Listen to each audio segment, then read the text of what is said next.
ये क्या कर रही हो बहू? पूड़ियों में छेद कर रही हो? हाँ मम्मी जी, मुझे फूली हुई पूड़ियां पसंद नहीं है, करारी पूड़ियां पसंद है, जिन्हें तोड़ने और खाने में करारेपन की चटक से आवाज हो, थोड़ी सी कड़क, जैसे पपड़ियां होती हैं। नव्या की पसंद देखकर मालती जी हैरान रह गई। भला ऐसी भी पूड़ियां कोई खाता है? मेरे बेटे विशाल को तो नरम पूड़ियां पसंद है, और ये बहू तो अलग ही तरह से खाती है। नव्या और विशाल की शादी कुछ महीने पहले ही हुई थी। नव्या शादी के बाद कुछ दिन ससुराल रही, वहां जैसा बना खा लिया, कभी शिकायत नहीं की। विशाल की शहर में नौकरी के चलते उन्होंने शहर में गृहस्थी बसा ली। मालती जी कुछ दिनों के लिए बेटे बहू के पास रहने आई थी, तो बहू के खान पान और बदले रूप को देखकर हैरान रह गई। मालती जी ने जब ससुराल में उसे नरम पूड़ियां दी थी तो नव्या ने आराम से खा ली थी, पर आज उन्हें पता चला कि नव्या को नरम पूड़ियां पसंद ही नहीं है।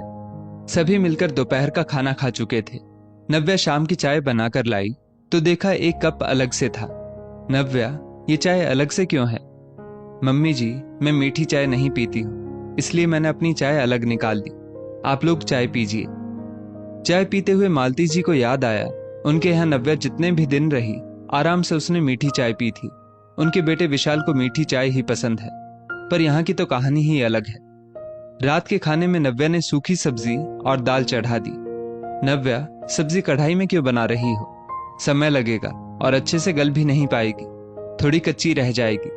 विशाल को तो एक सार गली हुई सब्जी पसंद है। मालती जी ने नव्या से कहा। हाँ मम्मी जी, पर मुझे तो कढ़ाई में बनी खड़ी सब्जियां थोड़ी कम गली हुई पसंद है। मैं अपनी निकाल कर विशाल और आपके लिए ज्यादा पका लूंगी। नव्या ने अपनी सब्जी निकाल कर सबके लिए और अच्छे से पका ली। मालती जी को फिर से ध्यान आया कि नव्या ने वहां तो कुकर में बनी ज्यादा पकी हुई सब्जियां भी आराम से खा ली थी। हे भगवान, मेरे बेटा बहू तो एकदम अलग है, इनकी तो कोई चीज पसंद नहीं मिलती है, आगे कैसे निभा पाएंगे। नव्या ने रात का दूध बनाया, उसमें विशाल और मालती जी के लिए शक्कर मिला दी और खुद ने फीका दूध पिया। विशाल जहां हल्का गुनगुना दूध पीना पसंद करता था, वहीं नव्या एकदम गर्म दूध पीती थी। अगली सुबह मालती जी उठी तो देखा विशाल तैयार होकर सुबह की सैर पर जा रहा था, वहीं नव्या मजे से सो रही थी। काफी देर बाद नव्या उठी, वो नहाई भी नहीं और नाश्ता बनाकर साथ में खाने लग गई। वहीं विशाल नहाकर आया, उसने मंदिर में दीपक जलाया, फिर नाश्ता किया। मालती जी मन ही मन सोच रही थी, पर कुछ बोली नहीं। नव्या और विशाल की कोई भी पसंद, दिनचर्या, बात नहीं मिलती थी। विशाल को जहां सादगी पसंद है, वहीं नव्या चटक मटक सी है। विशाल के दोस्त के घर पार्टी थी तो मालती जी ने कहा, सूट पहन लो।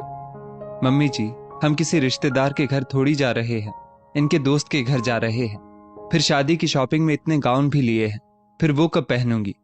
रखे हुए खराब हो जाएंगे। नव्या ने शालीनता के साथ गाउन पहना और अच्छे से मेकअप कर लिया। एकदम परी जैसी बहू को देखकर मालती जी को याद आया, जब नव्या वहां ससुराल में थी तो उनकी देवरानी ने खाने पर बुलाया था, तो उन्होंने कहा था कि तुम नए जमाने की हो, सूट भी पहन सकती हो।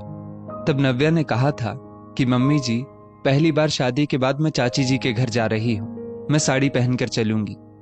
मालती जी को सोच में डूबा देखकर विशाल ने पूछ लिया, मम्मी क्या हुआ, आप इतनी परेशान सी क्यों लग रही हैं? विशाल, नव्या और तुम दोनों एकदम अलग हो। उसकी पसंद, उसका खान पान, रहन सहन सब तुमसे अलग है। हाँ मम्मी, सब अलग है, फिर भी वो बहुत अच्छी है, हर जगह निभा लेती है। आपने वहां घर में जैसे रखा वो आराम से रही और खाया पिया। मैं भी जब उसके साथ यहाँ आया तो मुझे उसके बदले स्वरूप को देखकर हैरानी हुई, पर नव्या बोली, मुझे मम्मी ने सिखाकर भेजा था, जो भी नखरे करने हैं मायके में कर ले, ससुराल में कोई नखरे नहीं उठाएगा, जैसा मिले खाना और रह लेना। मैंने मम्मी की बात का मान रखा और अपने व्यवहार से किसी को शिकायत का मौका नहीं दिया।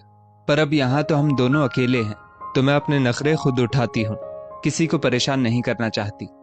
नव्या ने यह भी बोला कि हम दोनों की पसंद अलग है तो क्या हुआ, उसमें तो मजा आता है, वरना जिंदगी बोरिंग हो जाती है। मैं अपने नखरे उठाती हूँ, पर सामने वाले की पसंद का भी सम्मान करती हूँ। मैं अपने हिसाब से खाती हूँ, पर आपको आपके स्वाद का भी बनाकर खिलाती हूँ। मम्मी क्या हुआ जो नव्या सुबह उठकर पूजा नहीं करती? मैं कर लेता हूँ। घर में मंदिर में दीपक कोई भी जलाए, उसके प्रकाश से रोशन तो हमारा घर हो रहा है। क्या हुआ जो वो देरी से उठती है, पर जब भी उठती है काम में लग जाती है, फटाफट से सारे काम निपटा लेती है। कितनी समझदार है, इस बात का ख्याल रखती है कि कब क्या किस अवसर पर पहनना है। हमारे बीच बहुत प्यार और समझदारी है, आप हम दोनों की चिंता मत करिए। मालती जी ने भी विशाल की बातों से सहमति जताई। अब वो निश्चिंत थी कि बेटा बहू अपनी गृहस्थी में सुखी रहेंगे। दोस्तों, इस स्टोरी को लेकर आपकी क्या राय है, नीचे कमेंट करके जरूर